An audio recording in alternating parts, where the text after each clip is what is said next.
জন্মগত দাগ কি দূর করা যায়?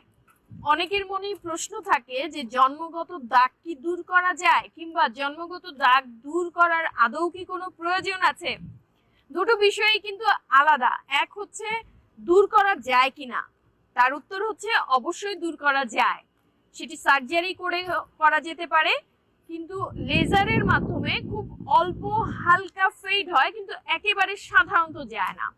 অনেকেই জানতে চায় যে এই যে অপারেশন করতে হয়, অপারেশনের পর পুরোপুরি কি দূর হয়ে যায় বা কোনো ধরনের কোনো সমস্যা কি আর থাকে না।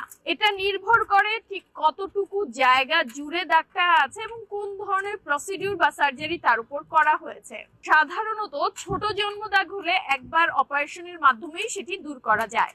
কখনো কখনো জন্মদাগগুলো অনেক বড় হয়, তখন দেখা যায় দুবার বা তিনবার পর্যন্ত সার্জারি করে সিরিয়াল এক্সিশনের মাধ্যমে সেটি দূর করা হয়।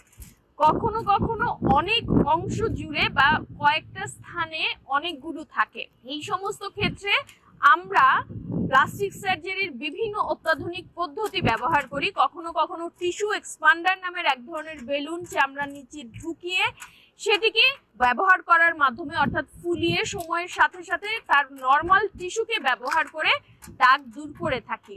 আবার কখনো কখনো শরীরের অন্য অংশ থেকে চামড়া এনে সেই চামড়াটি দাগ সহ যে অংশ সেটিকে প্রতিস্থাপন করে ফেলি।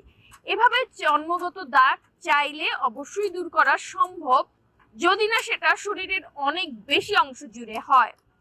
আর যেটি দ্বিতীয় প্রশ্ন ছিল সেটি হচ্ছে জন্মগত দাগ দূর করার কি আদৌ কোনো প্রয়োজন আছে? হ্যাঁ দর্শক, অবশ্যই আছে। কারণ জন্মগত দাগগুলো সবসময় নিরীহ হয় না। 6% বেশি, অর্থাৎ 100 জনের মধ্যে 6 জনের সম্ভাবনা থাকে সেই জন্মদাগ যদি অনেক বড় হয় সেটি কিন্তু ক্যান্সারে বা মেলানোকার্সিনোমা নামের এক ধরনের ক্যান্সার আছে, সেই কার্সিনোমা বা ক্যান্সারে রূপান্তরিত হওয়ার একটা ঝুঁকি থাকে।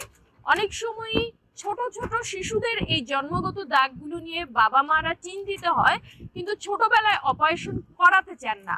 তাদের জন্য জরুরি বার্তা যেটি, জন্মগত দাগ এবং সেটি যদি অনেক বড় হয়ে থাকে সেটির ম্যালিগনেন্ট ট্রান্সফরমেশন বা ক্যান্সারে রূপান্তরিত হওয়ার সম্ভাবনা সবচাইতে বেশি 13 বছরের মধ্যেই, অর্থাৎ শিশু অবস্থাতেই জন্মগত দাগ দূর করার জন্য অপারেশনটি করিয়ে ফেলা প্রয়োজন। অতএব আপনার শিশু অথবা আপনার পরিচিত কারো যদি কোনো শিশুর যদি জন্মগত দাগ থেকে থাকে তাহলে অবশ্যই চিকিৎসকের পরামর্শ নিতে হবে।